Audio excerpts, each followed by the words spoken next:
Hey everyone, welcome to part 8 of my GamerGate book interview with Chris Ferguson. How are you doing today, Chris? Doing pretty good.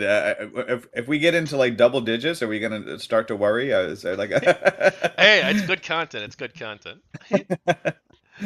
So, first off, Chris, how was your Easter? Oh, Easter was good. Yeah, Easter was chocolate eggs and all that kind of stuff. Well, it was Sunday anyway. I guess I'm gonna say it's a day off, but I'm an academic. Almost every day is a day off anyway. So Well, hey, we got some good content here for people. We're going over the Snopes article about GamerGate and the Atlantic's article. So, Snopes first. I took down some notes for my Tachyon's take for both of them, but this is yeah. independent of the Tachyon's take. This article is by David Emery, Snoptionary, it's called. What was Gamergate? And, well, it's only 4 paragraphs long. Now, I don't know about you, Chris, but I don't Like, know if anyone could ever describe Gamergate in 4 paragraphs. I don't know if anybody can describe Gamergate. I don't know. That's it's just like one of those like losing propositions, right? You know that Hey, I can describe Gamergate. I always start if somebody asks me what was Gamergate, which thankfully people don't do a lot. But I always kind of preface it with my throat clearing of like, look, if you ask like 10 different people, you're gonna get 10 different answers, and no summary of it's gonna make everybody happy. So then I'll launch into whatever my best effort might be. All right, so David Emery writes that Gamergate was a, quote, coordinated social media harassment campaign that targeted women in and associated with the video games industry, primarily in 2014 and 2015. Um, but he doesn't actually offer any evidence that this is Yeah. true. He just cites the Washington Post's article, which we've already covered in a previous interview, and has a lot of problems, as we both know. Um, but yeah, and also he says that Gamergate only existed, it seems, or primarily existed in 2014 and 2015, which also doesn't seem to be accurate. I think we generally put it around 2014 to 2018, or at least I do. I don't know about you personally. I'm open-minded. Okay, all right, fair enough. Of all the issues with this article, I would let that one. That one's not the one that I'm most worried about. I'll let that one go. Yeah. So, well, first off, do you have any thoughts on his like initial kind of like jumping in with this framing from the Washington Post? Yeah, I think like what you said is absolutely true. It's pretty quick. I mean, like I said, it's 4 paragraphs, and they're not like super long paragraphs. So it's a very quick summary of one side's perception of what Gamergate is. Um, from that, I mean, you could pretty much predict what the rest of it is likely going to say. I mean, it's very moralistic. It's very sensationalistic, and very quick. So of all the ones we covered, I think this in many ways this is one of the more disappointing ones because it's Snopes, and I kind of like Snopes, maybe more than I do the Washington Post, I Right. guess, and on that, and of course also, I mean, like Snopes' basic purpose is to you know check urban legends and do other fact quote unquote fact checking. I know is a larger issue with fact checking, all this kinds of stuff, but this felt like a completely not Snopes article in many ways. Like just the tone of it. I mean, usually Snopes articles are pretty neutral, but this one had that same tone that we've talked about with a lot of the other articles. And I was sort of surprised, by that. And I don't know who this guy is. David Emery says he's No, got a lot of experience, yeah, I fact don't know checking, him whatever. But either, really. Well, you he know, so it's so it seems like, and this is just, again, I'm not Emery, I'm not his editor, I don't know the inside, the yeah, deets, but it seems like basically he was asked by somebody, probably at the company, or he decided on his own that, hey, look, Gamergate, it's a hot topic. I bet I can cover this super fast, throw something out there. And he just was like, he just read the Washington Post article, which is like the only thing yeah, he really cites, and then he just ran with it as being, okay, Washington Post says it's a harassment campaign, let's just run with it, and then write four yeah. paragraphs and be done. It doesn't seem like there was really a lot of like effort or investigative journalism done here. Oh no, not at all. Yeah, Yeah. no. It is this is the Chat GPT version of what was Gamergate. Well, You sometimes know, it kind of gives a very different answers too, but yeah. Well, maybe they should have rolled the dice again and try it another one. yeah. Yeah, no, it's more than I think some of the other outlets, like I said, like the Washington Post and some of the other ones we talked about. This feels like a wasted opportunity in a way. Like we didn't need another one of these. Because we got a lot of these, you know. So it would have been interesting to see somebody actually try to dig in, you know, maybe raise some of the same points, but maybe also, you know, kick the tires a little bit on this issue. But they didn't, and it's quite late. I mean, this is 2022 that this was written, so this was fairly recent compared to most of the other articles, which were back from like 2014 or 2015 or whatever. But It's kind of crazy yeah, that they no, hadn't it covered was it prior to 2022, yeah. actually. Yeah. Yeah, it was not good, and then it tends to try to connect it sort of tangentially to like QAnon, Yeah, and well, yes, I was like, going to ask you about that. Yeah. I don't know So, where that but there's no. came from. So, according to this, like, well, 4chan people sometimes talk about QAnon, and therefore, and GamerGate was also talked about on 4chan and 8chan. Therefore, it's like the Yeah, same thing, which is like I don't even know how you even like link this logically, like, yeah, especially 8chan, I right? Well, one, all the 4chan and 8chan boards like have different like subcultures and communities attached to them, sure, but then like yeah, 8chan especially, you just make your own board. You like anybody yeah, could go on there. Like I've actually made one like 10 years ago about a podcast, right? Like like yeah, oh my god, they're both on 4chan and 8chan. Like therefore but he doesn't even talk about how 4chan censored it. Like you'd think that if he thought, well, 4chan allows QAnon but it doesn't allow Gamergate, like what does that tell him, if anything, right? He yeah. doesn't even include that in his article. Yeah. Well, and I mean the way he puts it, just to sort of frame it for your listeners, is he ends that paragraph by saying Gamergate laid the groundwork and in many ways set the tone for that fanatical movement, talking about QAnon.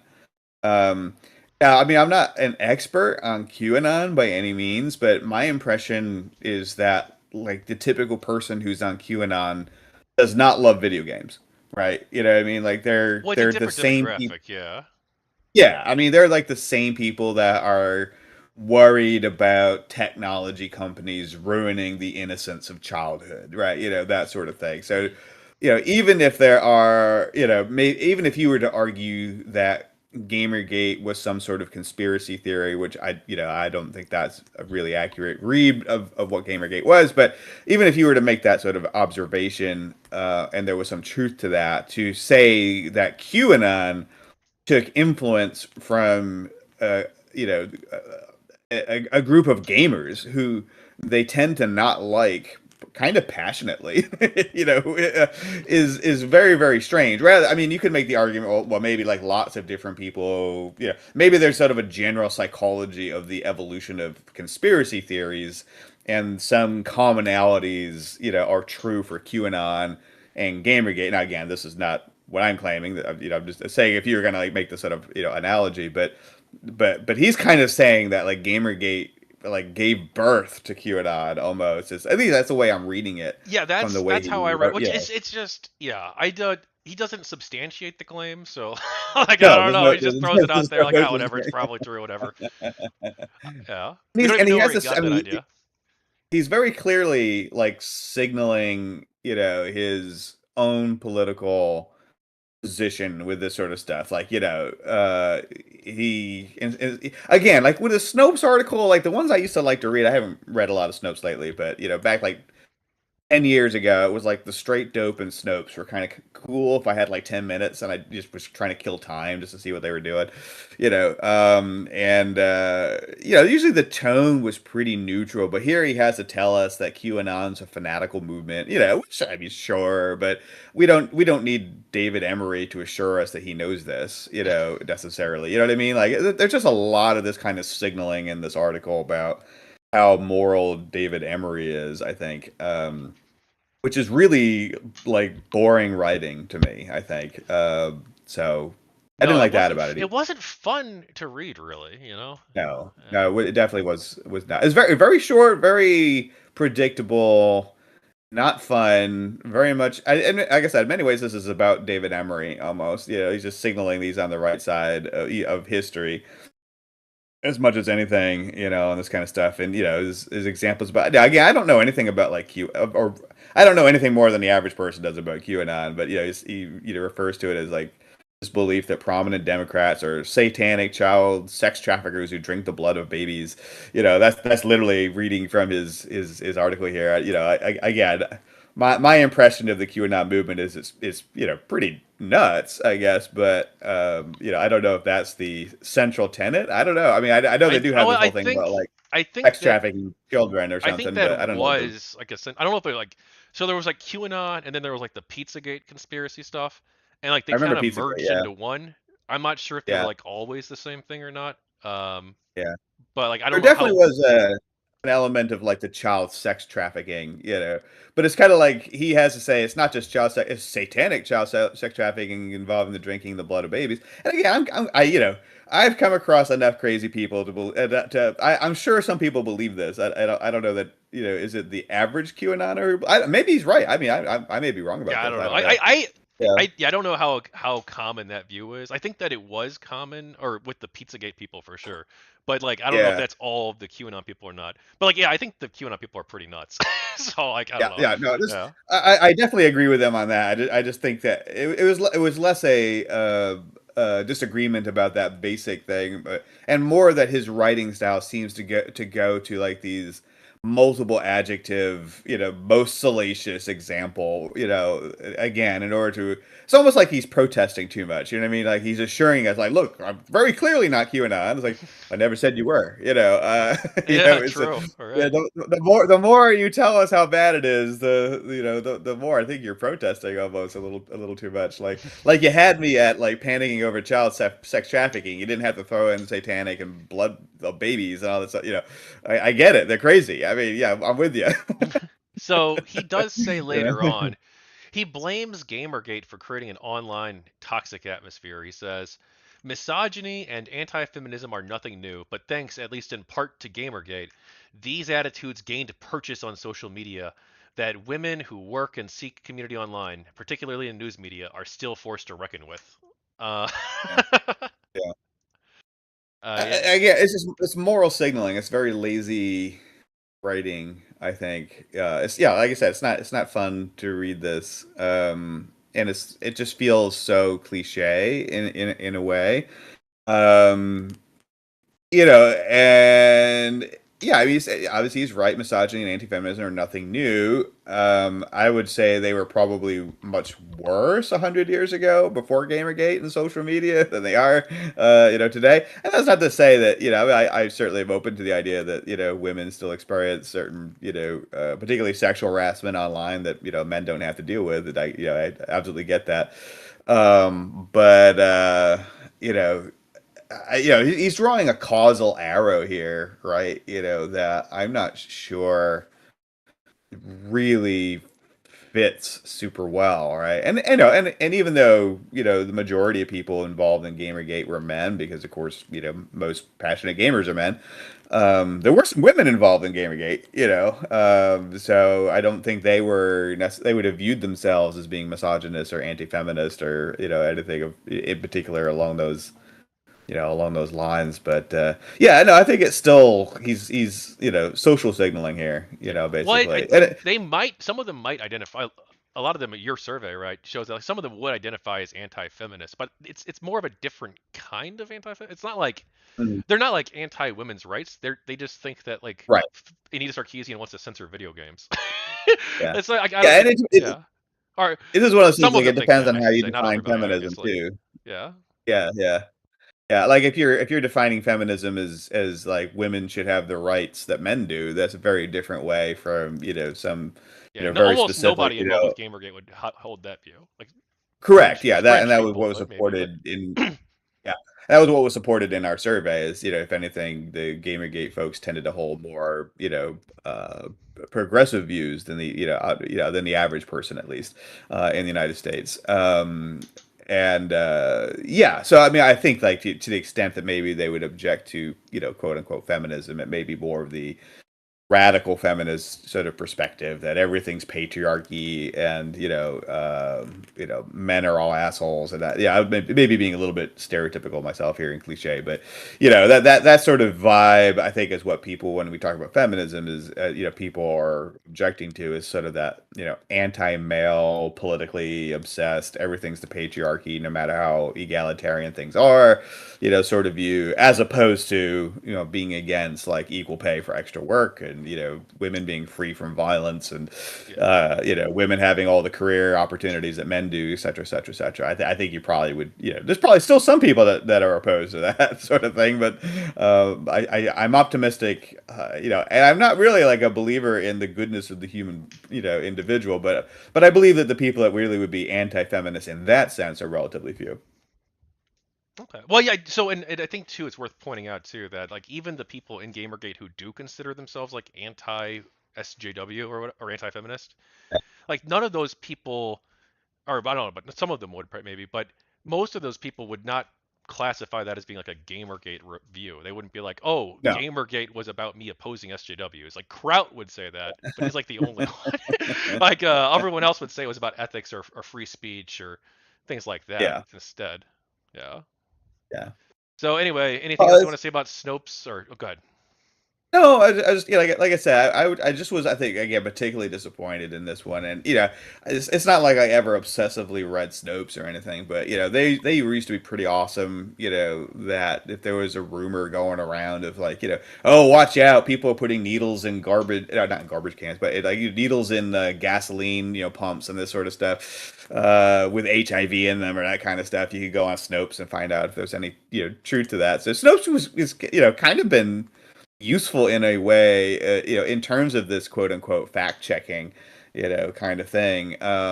Until fact checking became like part of like democratic politics, in a way, you know what I mean? Like, and I'm all for voting Democrat. Don't get me wrong, but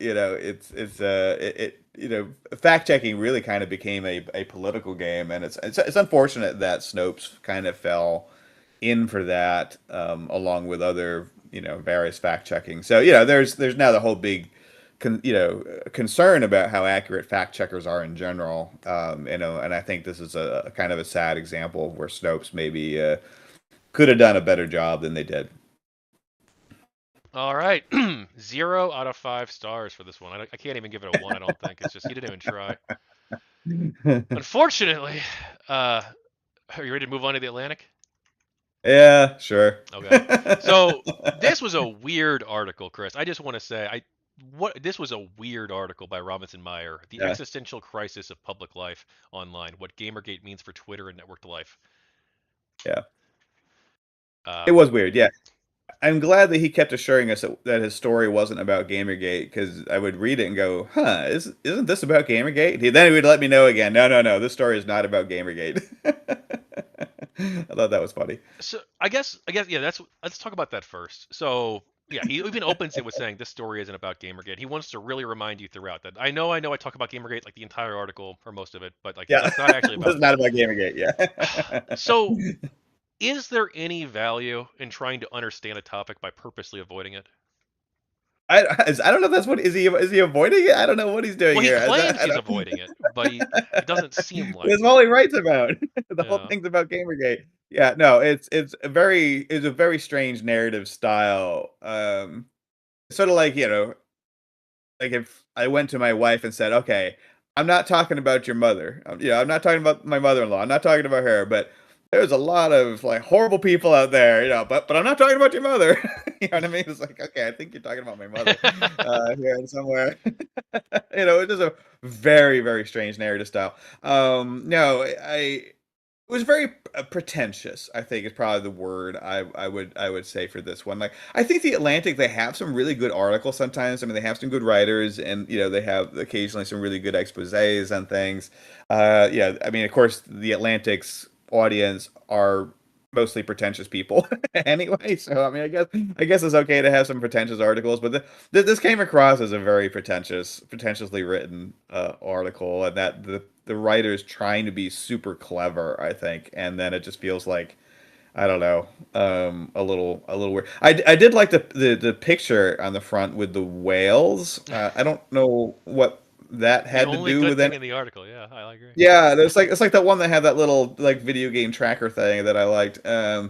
Yeah, this is. It starts off with this picture of the. I don't get it. Did you understand what the whales are about? I don't know what Uh, the whales are I about. don't. So wait. The humans have spears, so maybe they're hunting the whales. Ow! You see that? Spears? The whales like so for your listeners if you, who probably can't see this, the whale there are two whales and they look like they're in an aquarium tank and there's a bunch of people outside the aquarium tank. Yeah, and some of them have spears for some reason. I don't get it. I don't get it. Or maybe I'm just I don't have yeah, I'm not an art I'm not a like art history major or something of that. So maybe I'm just a Neanderthal who doesn't understand what the hell this has to do with Twitter or Gamergate or anything else, or for that matter, whales. So So there's an interesting aspect. There's so many interesting aspects to this article, I guess. But one of them is so he claims that the gamer. So he writes about how GamerGate supporters believe that they're advocating for ethics, and he yeah, says he writes that they're claiming to fight for ethics in games journalism, but its adherents have only succeeded in driving successful female game developers and critics out of their homes. And then he links to the New York Times article, which we've already covered. Or actually, that was a different one. I didn't cover that, but I did cover it in the Tachyon's take. The Nick okay, Wingfield one. Um, and he then quotes someone else. His whole research for this article was basically reading the New York Times and then hmm quoting Frank Lance, the director of NYU's Game Center.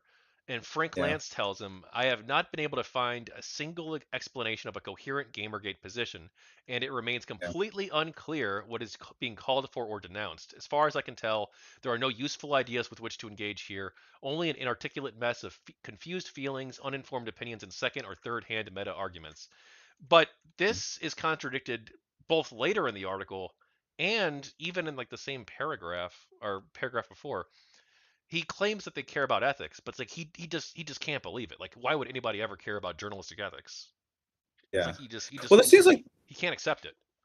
yeah. I mean, this seems like I mean I think as we've talked about, and I don't know Frank Lance specifically, but we've talked about this issue like the people who got involved in game studies like as scholars like are really like hyper progressive on average, you know, and really sort of intuitively as opposed to Gamergate as anybody possibly could be. And the reason I bring this up is because you know it seems like this article, which I don't think is selling itself as like actual like hard boiled journalism by any means. You know, it's really just an essay. But it's using this thing of letting the enemies of a thing define what that thing is rather than doing the actual hard journalism of going and asking somebody who actually is part of the thing. You know what I mean? Like if you want to know what Gamergate is about, maybe ask somebody who has been, you know, pretty vocal about supporting the Gamergate movement as opposed to asking someone who you can be pretty assured will be opposed to the Gamergate, you know, movement, you know. So, yeah, I mean, it's kind of like asking PETA like what the rationale for eating meat is, you know, kind of thing. It's just not good journalism, you know. If again the goal is to get to some kind of truth, as opposed to just writing an essay to make yourself look good, which this is really more of the latter, I think. Well, and then he also says that Gamergate claims it's about ethics, but they're not successful. That they don't do anything. But this was Yeah. in October 30th, 2014. Like by that point, like there had already been Operation Disrespectful Nod and email campaigns. There had hmm already been the Game Journal pros being exposed. There'd already been Not Your Shield, but he doesn't talk about any of that at all. Like, so where's his like? Does he is he unaware or is he just leaving it out on purpose or what? I have no idea. And I'm just reading his again. A lot of this is his own signaling. I think you know. He talks about how exhausted he is. You know what I mean? Like, I'm trying to think where else I'd see it. Yeah, he talks about GamerBait as a cult without geography, whatever the hell that means. I'm not even sure what that means. Yeah, so I think he's it's just an essay that has a lot of attempts to be really clever in a way, and um, it's him not understanding Gamergate and a whole essay about how he can't understand it and that makes him good. Yeah. I think is kind of what this is. No, I think you're spot on there. But he also has this whole thing too, where it's like, well, if you tweet on the Gamergate hashtag, you'll be bombarded with tons of attention. Well, but it's Yeah, like, but he treats this as a bad thing. He says it's an attentional brush fire that even when it's not discussed could flare up at any moment. It's a source of right. exhaustion, even before it has done Yeah, anything to exhaust. But it's like, well, if you tweet about something, people are going to ask you about it because you're engaging for attention with the internet, of course.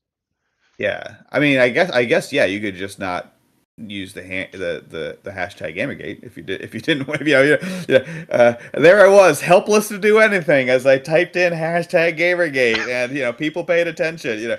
I guess you could just not put in the hashtag if that was a problem for you. But and I don't know what it was like in the heyday of 2014. I don't even know if I used Twitter very much back then, or if I was even on it. To be honest with you, but if I was, I didn't use it much.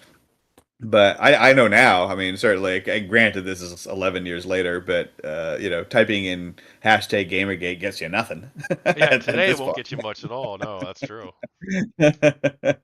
Yeah, there's not so, which is funny because I don't think everybody knows that. Like, I remember one time chatting with, back and forth or chatting slash debating with a scholar in game studies, and I can't remember her name. It was one of the ones that was part of that conference that you Alt F4. yeah, yeah, that was we talked about before. But anyway, and I remember her like I think at some point I had done the hashtag Gamergate in one of the replies, and I think her, this is from my memory to be fair to her, but I think her response, as I remember it, was something like, oh my God, you're summoning the satanic hordes to lay waste or whatever. It's like, huh? No, this is just about Gamergate, so that's why I put the hashtag in. I don't think I was, I wasn't summoning anybody, and certainly if I was trying, I was not successful. Yeah. Inside there was no, a wave of angry dudes with neck beards who showed up to, harass her or me or anybody. So, Well, that's yeah, I'm glad you brought that up, Chris, because I was talking with Stephen Mallory. He was also one of the people organizing the Alt F4 conference. yeah, And in my interview with him, which I know you wrote about in an article, he thought it was still happening. He thought Gamergate was like, oh, it never ended, bro. It's still happening to this day. It's like, well, yeah. like no one else agrees with this. Like even the Nope. anti-Gamergate people don't agree with this. Like I don't know where you're coming from, bro. Yeah. Like I wish it was true because it'd be so easy to draw like people's eyes to my book or my Substack or something. You know what I mean? Like I wish it was that simple. Like, oh, how do I find like 1.5 million people who pay? Oh, if I just use the hashtag Gamergate, maybe that would be a moneymaker if I could get I'm that to glad work. it's over. I'm glad it's over, Chris. I would be hashtagging Gamergate all the time. Like, oh, what a beautiful day it is out here in Florida. It's a nice sunny pool day. Gamergate hashtag. So I just published my new young adult novel, Gamergate hashtag. yeah. Yeah, I mean, but I wish. there was a time like back in 2014 to 2016, and then maybe some into 2017. If Yeah, you did use the hashtag, you would get a lot of attention. That's true. yeah, yeah, Um, but that's not been true for years. But so yeah, but at the same time, it's like why you can't complain about it. It's like, oh my God, I tweeted on the hashtag and people replied to me. It's like, well, yeah, no shit. Like, yeah, yeah, yeah, I don't know. yeah. I wonder how much, and again, I wonder like how much that's true for the average person. So, um, obviously, I wasn't paying much attention to this. Like it's in the sense I wasn't really on Twitter. I don't think. Maybe I had an account, but I wasn't tweeting a lot in 2014. And like more recently, when I've been interested in dialogues on topics that did seem like they were like yeah, at the cornerstone of what people were interested in, like Black Lives Matter. Like I think there are times like in maybe the latter part of 2020 when I started to get brave, where, I would talk about like my research on race and policing, and probably would throw in the hashtag of like Black Lives Matter, as long as it was relevant. I wasn't doing it as cynically as I was joking about with GamerGate, and I think I would do it like, oh my god, I hope I don't have like a million people, calling me out as the white dude, whatever, and no, I really, it didn't happen. So I wonder how much we focus in on like this idea that like hashtags are like landmines, and sometimes they are. Like, there may be like that one or two people that do get this massive amount of attention, but that's ignoring the 10,000 other people that use the hashtag and got nothing. You know what I mean? Like, I wonder about Yeah, that. Like, I yeah, wonder. Yeah, that's completely fair. But I yeah, think too it depends on like the context in which you're engaging with it, right? Like so like Koretsky, yeah, when he was tweeting about Gamergate, he's like, oh my god, my phone blew up, right? But that's because yeah, he's a regional director for the Society of Professional Journalists who wants to talk yeah, to the Gamergate people to get their side of the story. Like obviously you're yeah. going to get a lot of attention if that's the case in that context. Sure. Yeah. Yeah. I imagine if you already have a fairly big, platform, that probably makes a difference too. You know what I mean? Like, if you're Elon Musk and you tag, Gamergate, it's going to be different than if you're Chris Ferguson and you hashtag Gamergate. You know what I mean? Yeah. It's just going to be a different sort of response to it, which is sad because I love a lot more attention. So So he later goes on and he quotes at length this film blogger, Film Crit Hulk, and I just hang on, maybe it's. What do you think of this Film Crit Hulk piece? Or should we read? okay, let me see Let's read a this. paragraph. I'll read a paragraph. Okay. Yeah, yeah, This is okay. I'm on it. For the last 4 years or so, coming to Twitter was always something Hulk relished as a kind of escape. Even with the most troubling of social conversations, it was something Hulk swears to you could work in some ways. A place where you could facilitate a dialogue and do good if you were really, really trying. But for the last month, it's been something that always ends up feeling disgusting. The same toxic wash of everything Hulk had just illustrated day in, day out, one person after another. It doesn't go away. It can't be blocked. For perhaps obvious reasons, as we are in the line of sight or something. And the adherents of Gamergate are trying to take back their space with vigor, and the sad part is that they're using an army of well-meaning people to inadvertently help them do it. I'm really curious if like 2013 Twitter was really that good. I mean, like I I said, don't think I it didn't. was. I doubt it. Yeah, I don't like that. I wasn't really tapped into it at the time. I was a late comer to using Twitter very much. Yeah, I'm sort of skeptical, but maybe I don't know. It's possible, but it I don't know. I mean, this is the whole question about like content moderation on Twitter, and what I mean by that is one's own content. On Twitter, it seems Well, like sorry.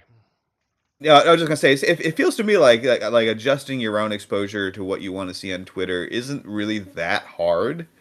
Um, Maybe I've just been lucky. I don't know, but like literally it can be blocked. You know what I mean? Like it says it can't be blocked. Like no, I think literally you actually literally can block it if you don't want it. And there are ways of adjusting your feed, your notifications and things like that, so that you don't get a lot of the crap that you don't like. Maybe it does take a little bit of work, but I don't think it says, there's sort of like performative helplessness a little bit. I think is what he's trying to Well, communicate, but yeah, like people, not like people like Robinson Meyer. I don't know about him personally, but like people like him were in 2013 trying to get Justine Stacko fired for making a yeah, yeah, joke. yeah, yeah. So like I I don't remember think it that. was like that like peaceful before, like a Yeah, serene garden where no one ever said anything rude. Like I don't know, it doesn't seem like that's the case. yeah, yeah. Yeah, that's not how I would have thought of it, but yeah, at least in my use of it myself, which probably started a little bit later in the 2010s. Um, I mean, I sort of get what he's saying in the sense of like if you go into Twitter naively, It can be unpleasant, I think, and I don't think that was anything unique to Gamergate. I mean, I remember one time early on when I first started like really using Twitter. I somehow got interested in like people were having a debate about abortion, like people do. And I think I said something to the effect, and this is probably like 2017, so my memory, of course, is going to be crap, but said something like to the effect of like both sides have fair arguments, and I think this is sort of really an interesting thing to like constructively debate or something like that. And I became like simultaneously like a woman hater and baby killer at the same time. Kind of thing. Like the reaction to what I thought was a pretty anodyne statement was incredibly hostile. I was really taken aback by it. And yeah, I did get a lot of the like, you're a man, how dare you even have an opinion, and blah blah blah, that kinds of stuff, and very performative outrage and that kind of stuff. And but I had no filters, you know what I mean? Like I just get notifications for everything, and so I found that unpleasant. I mean, yeah, I think if you don't have some kind of personal moderation for your content, then yeah, absolutely, Twitter can be unpleasant, and now it's people, mostly what I see is people bitching about the Trump administration, which is fine. I don't like the Trump administration either, but um, you know, but you can literally block it if it's annoying. It's you can or mute, block, mute, set your notifications so you only see notifications from people who follow you. Change the feed from what is it, the for you? Let me see. I For actually have you it to up here. following, yeah. Yeah, for you to follow it. Yeah, there, and of course, just mute and block people who talk about stuff that aren't interesting to you. It's not like super hard. I don't know. I Well, mean, and again, it's not to say that my experience is the same thing as like opening a child's comic book or anything, but it's much better than I think I hear a lot of people talk about it. So I always wonder, like, how much effort they've actually put into their own feed, basically. and there's also this interesting aspect where Film Crit Hulk, and I guess Robinson believes this too, since he thought it was important to quote it, talks about how the Gamergaters are well-meaning people, which, like, I don't feel like the tone and tenor of this article, like, really brings that out. Yeah, But then, yeah. like, too, like, how are they, like, the only thing they're really doing is sending people death threats, but they're well-meaning people? Like, Mm. what? Hmm. Like, I Hmm. don't know. It just seems really like an odd thing, you know? Maybe it was a politely worded death threat or something like Maybe, maybe. yeah. I Dear hope sir or madam, I hope this letter finds you well. I do I'm coming well, for yeah. you on August 14th, 2025. If it's at your convenience. If you would like to reschedule, please let me know. Yeah. It's good that we can laugh about death threats, right? Yeah. Disavow. Disavow. I mean, it's true, right? I mean, it is sort of like we're not laughing at death threats, we're No, laughing at the obviously, article yeah. here, but We're laughing at yeah. Robinson and Film Crit Hulk. Um, but so did he also? So they're well-meaning people, but there's some mysterious force. But Robinson never takes the time to explain what this mysterious force is. This group that's behind them, that's leading this army of well-meaning people. He just sort of Yeah. implies there's some mysterious conspiracy, and then like never explains what he means. Yeah. Well, yeah. It's very 2014, like a lot of these things were. I mean, we talked about this before. I mean, there was the sense of like in 2014, right? We talked about that like there was some kind of like journalistic um group email thing where they were kind of again, it wasn't a conspiracy, but there was that like social pressure, like journalists had to write about Gamergate in a particular way, and so it seems like this is kind of writing about, but it's not really about Gamergate. Of course, we got to keep remembering that it's about these whales and the people with spears. But nonetheless, it's still writing about it in the sort of approved way that journalists were allowed to write about it. And then in the last one third, he finally starts getting into what I guess he's saying is the actual topic, which is Twitter. I'm guessing, is that did you read it that way? Like Yeah, I this is really, yeah. he was That's why he claims it's not about Gamergate, because it's really about how Twitter has become uncomfortable for him as of late. Yeah. Um, Yeah. all right, so then he goes off I was trying to topic see. for a while. Yeah. But then he has this hilarious quote in here where he writes, "And even among users less likely to encounter that grade of abuse, that is men," which I'm not sure that's true actually. "There is now an awareness that their friends could be up for it whenever.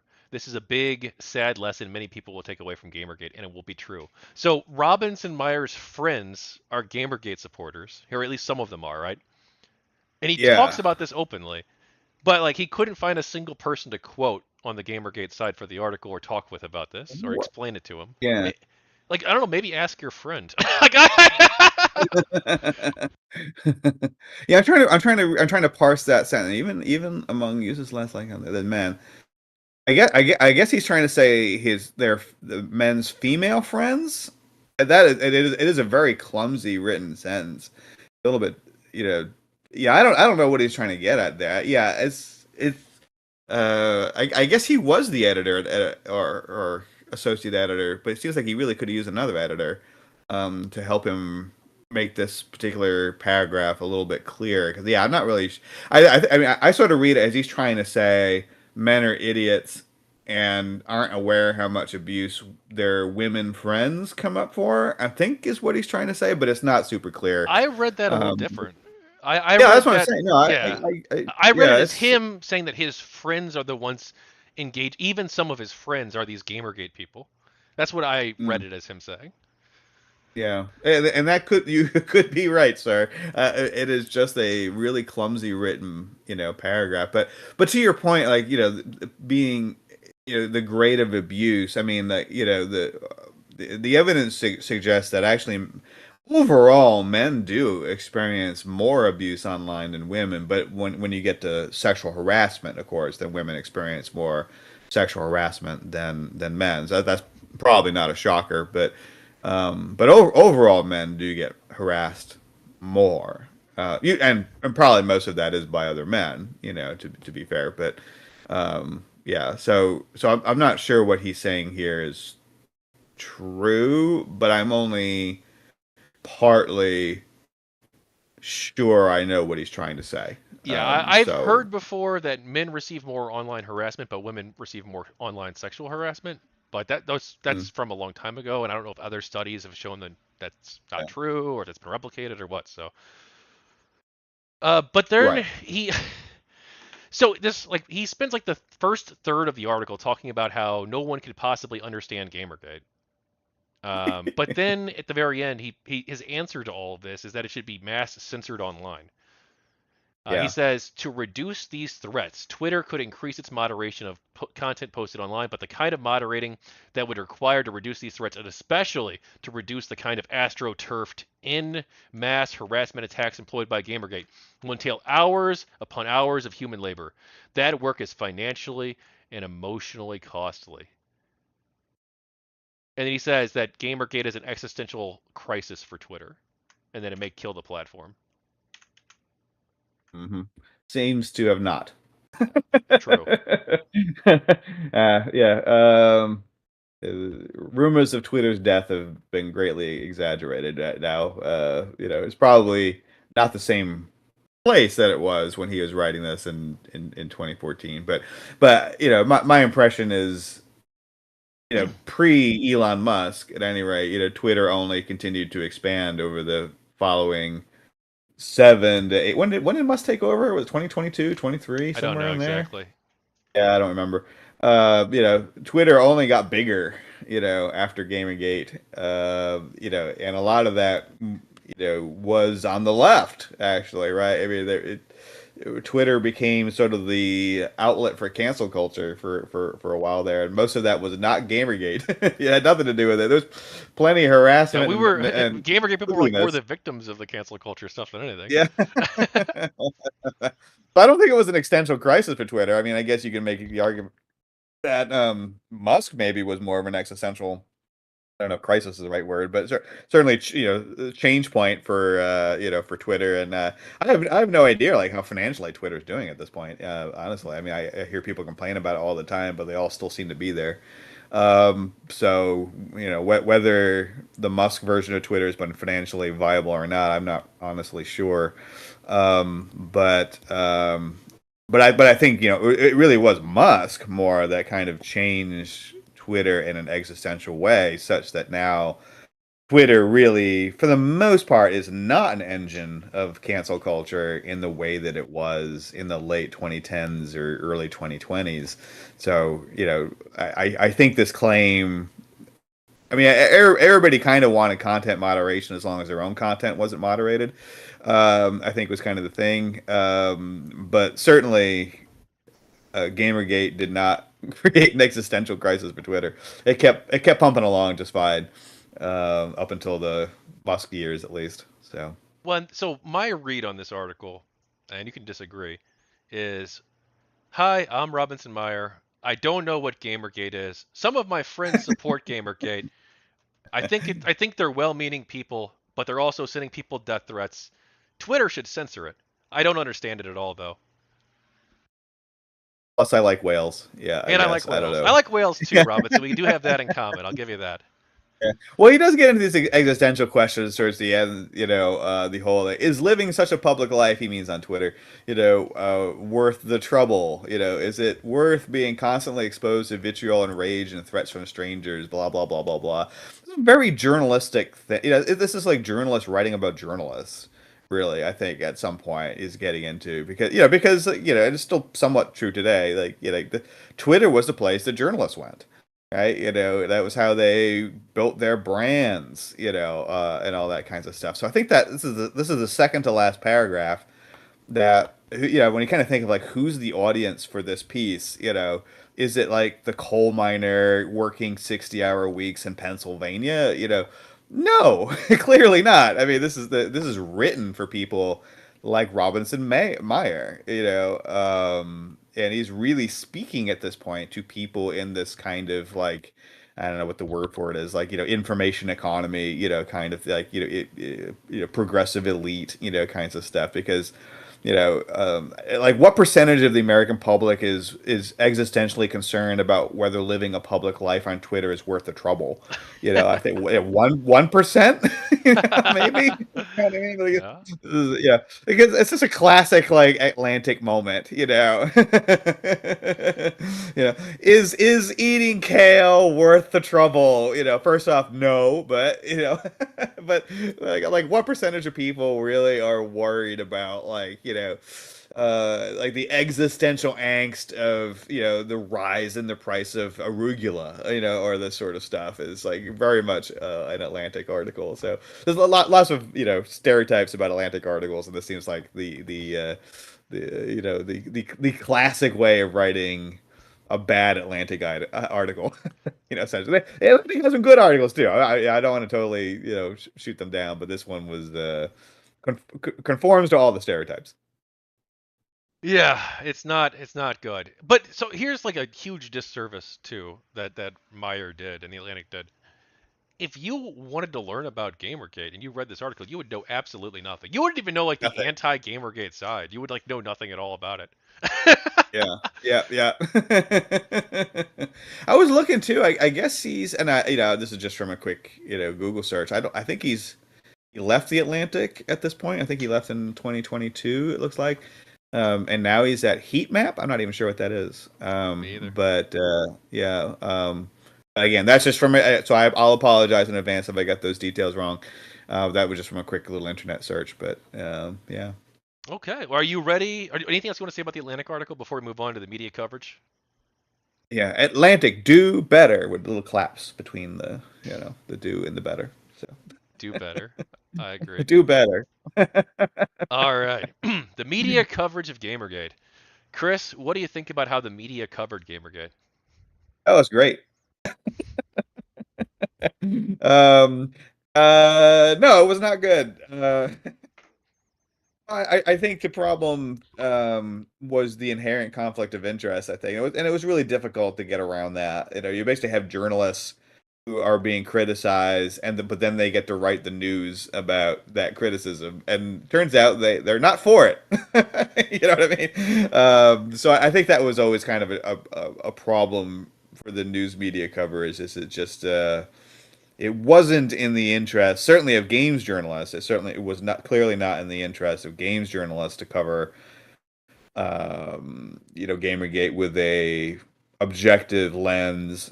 And I think as an extension to that, particularly with this talk that I've heard about, sort of journalists communicating with each other, and again, just putting some social pressure on each other, not like a JFK conspiracy or anything, but humans doing what humans do. I think that made it such that if you were in that interconnected community, you really could only write about Gamergate in a particular way. Well, and And they've talked unfortunately, about that too. Like they're like Liana Kurzer's talked about that, how she was blacklisted because she was fair to Gamergate. mhm. There's a journalist. He requests anonymity, unfortunately. I think it's cowardly of him, but he says that he was basically blacklisted because of his covering Gamergate fairly too. And Yeah, everyone who's worked in games journalism has basically said that. Who's yeah. I think there's enough, uh, at least anecdotal evidence to sort of raise that as a concern that it was never anything that was going to be handled in Brad a Glasgow says fair that and too, objective by the way. way. Brad Yeah. Glasgow says he Hmm. was blacklisted as well. Yeah. Yeah. If you were Certainly going, looking at how like the academic, like the game studies people, cover it. I mean, it's probably pretty similar that it's an easy way to get a bunch of people angry at you, on like say a game studies listserv would be to say, well, maybe Gamergate was not always fairly represented, would result in many problems. As I can say that firsthand. I've experienced that social pressure from game studies scholars listservs, and it was kind of ridiculous. I'm sorry to hear that, Chris. Yeah. Do you want Yeah. to go in more in detail about that? Oh yeah. So I mean, just what was it? I can't remember the name of the games of the listserv. So it was a game studies listserv that was run out of Finland, initially. So I'm at this point, like anybody who was on the listserv knows which one I'm talking about. And it was run by some great people. The people that were running the listserv were fine. They were good people. So they're not, they only have so much control over what goes on, on these listservs. And I'm trying to remember what the precipitating event was because this was probably like, I don't know, 2019 or something like that. So it was a long time ago. And as we've established, my memory's pretty bad. But it was something about whether it was Gamergate or it was something about how like gamer culture, like gamers are basically the gist of it was like gamers are bad, and like there's this toxic culture around gaming and that kind of stuff, and and I think I had posted something to the effect of it feels like to me we're stereotyping a group of people in a way that we never would stereotype um, you know, any other group. If we said the same thing, I think maybe and this is probably where I got into trouble. I think what I said was something. If we talked about gamers the same in this way, or if we talked about say like the Irish or Muslims in the same way that we talk about gamers, then we would be criticized for being prejudiced, right? Um, so I think that was my quote, something of that effect, at the time, and some people on the list conveniently took that as my being Islamophobic, basically. And just to point out, I didn't say anything about Muslims. I said that talking about Muslims would be bad this way. So we probably also shouldn't talk about other communities, in this sort of like stereotyped, type of way. So that it became a whole thing about like, ha, you're Islamophobic, and somebody, posted something about Trump, so this must have been in the first Trump administration. Maybe it was a little early, maybe it was like 2018 or something like that. Basically like, oh, there's good people on both sides. I think somebody posted like, one of his like famous quotes or that kind. It just degenerated completely into chaos and the worst of humanity, basically. And of course, it was funny because there were a couple of Muslim scholars that were on the list, and even some of them spoke up and said, like, look, no, he didn't say anything was Islamophobic. You missed the point entirely of what this guy was trying to say. So the actual Muslims that were on the list, did not take what I said as Islamophobic. It was the like, the white dudes, and who raises this big, big stink. So yeah, I mean, it wasn't good. It wasn't fun. I think eventually the moderator stepped in just to tell everybody to chill. But that was only after maybe like 24 to 36 hours of this, email listserv kind of going back and forth, for a little bit. It was just super unproductive and useless. And it was kind of funny too, because nobody was concerned that I was Irish phobic. You know what I mean? And I did use the example of the Irish and, Muslims together, in the same way of say, like, we probably shouldn't, be prejudiced towards entire groups of people. Oh, are you still there? It cut out. Chris? Wasn't super fun, and I think it casts scholars in a bad light. And again, in my sense, I mean, I guess like who gives a shit? Like they can be mad, but there's nothing they can do. I don't work with them. I'm at a university where I have tenure, et cetera, et cetera. So they can be as mad as they want, and it affects my life zero. But if this was happen, if I was a journalist with a tenuous journalism job on the same listserv, and these were all people who I might need as they might be editors, they might be people I was pitching articles to, to go through that as a journalist, I think would be much more career, damaging than it was for me as a tenured scholar. So I could see like, being on a journalistic listserv like that, going through the same thing, how that very easily could be used to coerce people into only towing whatever the journalistic community, which as we all know tends to on average be pretty progressive, considered to be acceptable discourse. So that's not a great thing, right? So Yeah, and we did yeah. see that happen with Game Journal Pros, where they would target specific people on the list if they were stepping out of line. Yeah, yeah. So I don't doubt that was happening at all. Even like I said, just from my, little experience. That was one of the precipitating events, by the way, that convinced me just to get off of all academic listservs because they, all, whether it was me going through it or someone else. I mean, I watched the same thing happen to other people, not on this topic, of course, but it seemed like a lot of academic listservs were kind of heading in that same direction. And as I think I've talked about before, I usually try to limit my exposure to people being assholes as much as I possibly can.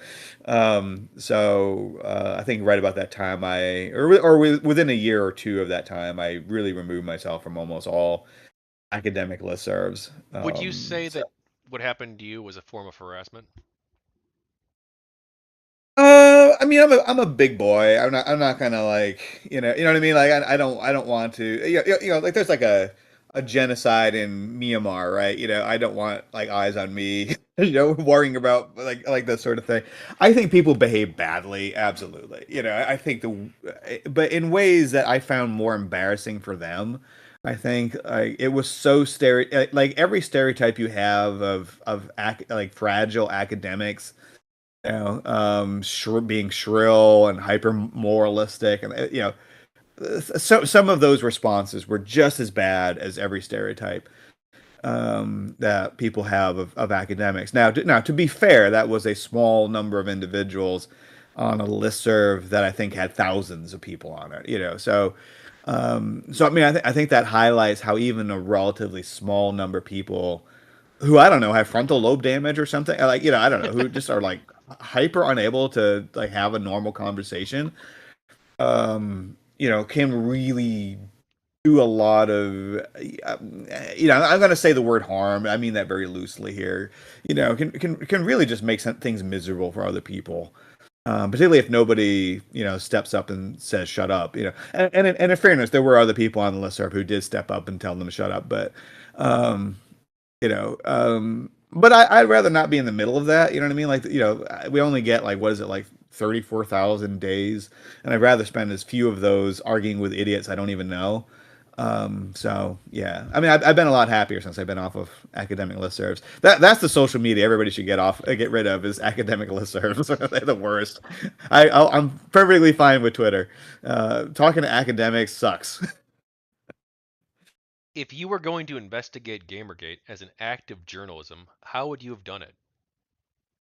Oh, at the time, I think it would have been very like for the reason we were talking about, it would have been very difficult. I mean, obviously and I'm not a journalist, of course, but it seems to me like the way to do it right would have been to interview people on both sides. Get actual emails, posts, get the receipts basically. I hate using that cliche, but I will. To do as good a job as possible of understanding how both sides were approaching this. Because, I think one of the things that, was left out of this conversation is that, yes, I mean, I think very clearly, people like Anita Sarkeesian did, get exposed to a significant amount of harassment, but so did people that were on the Gamergate side, and I think that got left out of this. And, I think the Gamergate story was, again, much like the experience I was referring to that I had, but maybe only on steroids of, it's really just people behave badly, and some, on the internet, people behave badly on the internet. And that's true for probably both sides of any given debate topic that you can cover. And it would have been nice to have somebody kind of look at both sides, talk to actual people that, and not just Milo Yiannopoulos, and idiots like that, but like serious people who were advocating on behalf of, the Gamergate movement, and that kind of stuff to try to understand better where they were coming from. Again, you didn't have to necessarily be on their side, but at least, try to do some job of representing them as fairly as you possibly could, and then kind of let the reader decide what they thought, of this issue. Which is, I would like to see just news journalism go back to that much more often, where you just sort of present the story as accurately as you possibly can, and then it's up to the reader to decide what the right opinion is to have about that story. But I think this has been the turn in journalism in general, is that it's kind of journalism is to a large degree kind of moved away from that. And a lot of even on the news side, not just the op-ed side, but even on the news side, there seems to be a lot of hectoring about, like, which was the correct position to take on a given issue. And I think that's been a bad trend for journalism in general. Are there any journalists you think did a good job covering Gamergate? This is like asking me about like the musicians on my Spotify. My name memory is not very good. I think that, and I probably have talked about this before. I think Game Politics actually tried to do a pretty good job. They don't exist anymore, unfortunately. I missed them so much. But I think they, maybe imperfectly, I'm not going to say they were without flaw. And I think they were, if anything, maybe a little bit sympathetic to the Anita Sarkeesian side.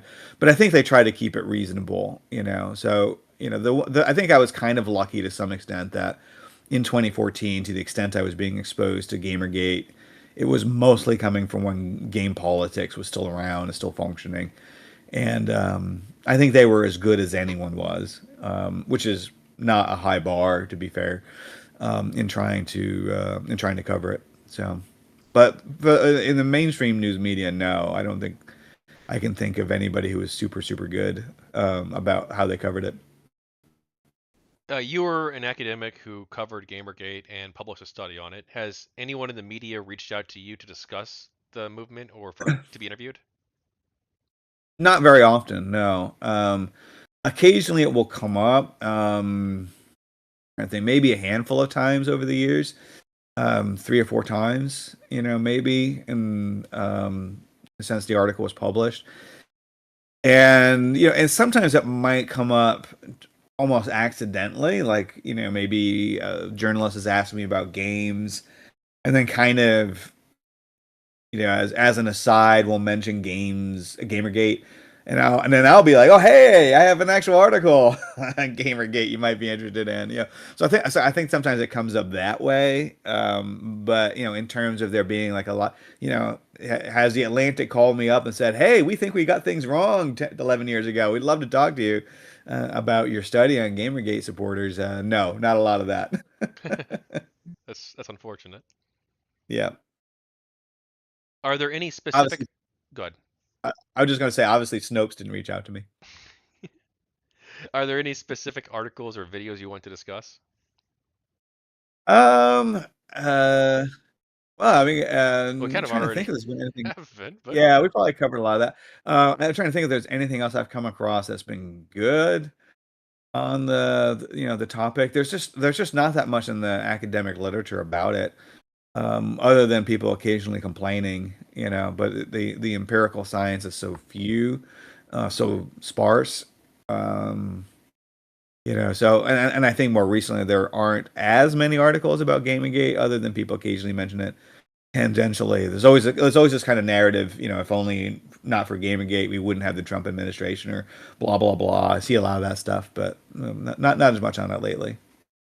did the media's coverage of Gamergate increase or decrease your trust in the media? Oh, it would decrease it, obviously. It's been so bad. But that's and kind of my experience with news media, over the last decade or so in particular, um, on a lot of different topics. I think it was. I think we've all seen, particularly in 2020, how bad news media had gotten, and I'm not on the political right, but I think this is one thing conservatives are absolutely right about, is just how bad journalism had gotten, and maybe it's gotten a little bit better in the last few years. I think the New York Times has gotten maybe a little bit more even-handed, which is not to say that they're completely even-handed, but they've tacked a little bit closer to the center left, at least maybe. Um, but no, I mean, I don't, I'm still not very optimistic about where news journalism is, and that's sort of sad, because I remember even as a teenager, I liked reading the newspaper and that kind of stuff, and felt like a good place to learn stuff about what was going on in the world. And now I'm very suspicious whenever I read anything about whether that thing is true or not. If a journalist who got Gamergate wrong in your eyes is reading this now, what do you want them to reconsider? Everything, apparently. Yeah, the whole narrative. I think, to understand that a lot of these issues, again, whether it's Gamergate or race and policing, or I don't know, even COVID, I suppose, these can be complicated and nuanced, and it's okay to talk about a complicated and nuanced story. I mean, that's where the real bravery is, I think, in journalism. Is, I get it, writing the 4 paragraph article that signals that you're on the right side of history is easier, and maybe even gets more clicks or subscriptions or stuff. Telling people what they want to hear, is a pretty surefire method to being popular. But I think it's braver, as a journalist, to try to really get at the actual facts rather than the narrative that people want to hear. And I'd love to see journalists try to do that more. I mean, news media is already sinking, so what do you got to lose at this point? What do you think the media can learn from about how they covered Gamergate? I think just not everything's a simple moral story. Not everything boils down to clear good guys and bad guys, or this idea that if only you could get rid of one thing, that the world would be so much better. I think a lot of the narrative around Gamergate, kind of fell into all of those traps. That's why we see this like very one-sided. These are the good guys and those are the bad guys sort of narratives. You see all these arguments about, if only we'd taken Gamergate seriously in 2014, we wouldn't have, the Russian invasion of Ukraine today, this kinds of stuff, which are all very silly narratives. It'd be nice for journalists to be able to recognize that and get out of that, habit of doing that over and over. Have you seen the Wikipedia article about Gamergate, and do you have any thoughts on it? Oh dear God, no! I'd be scared to look at anything on Wikipedia these days. No, Wikipedia is good. Like if you want to learn about like the Battle of Trafalgar, or like I don't know, the chemical structure of benzene.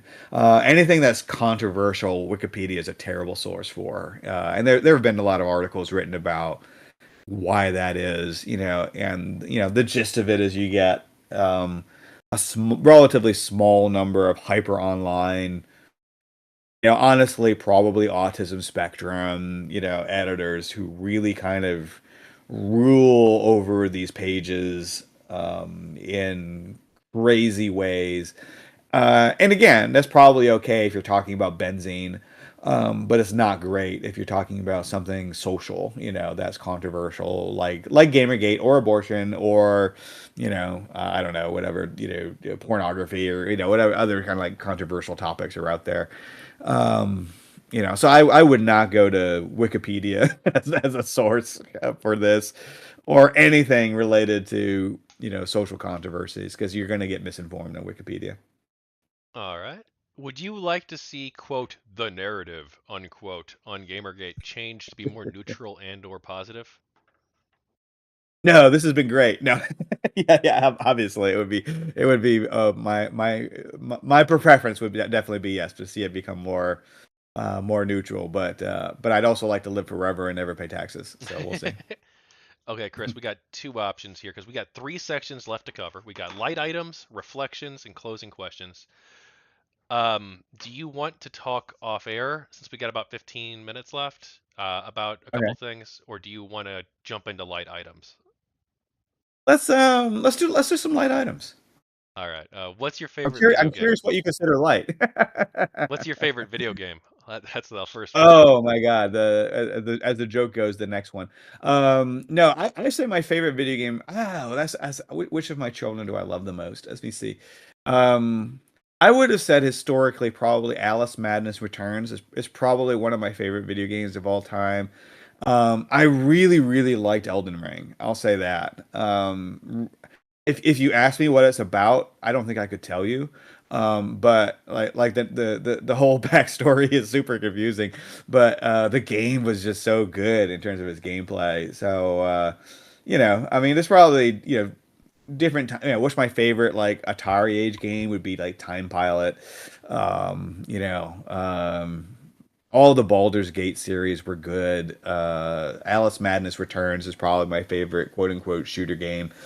And then Europa Universalis is probably my favorite strategy game.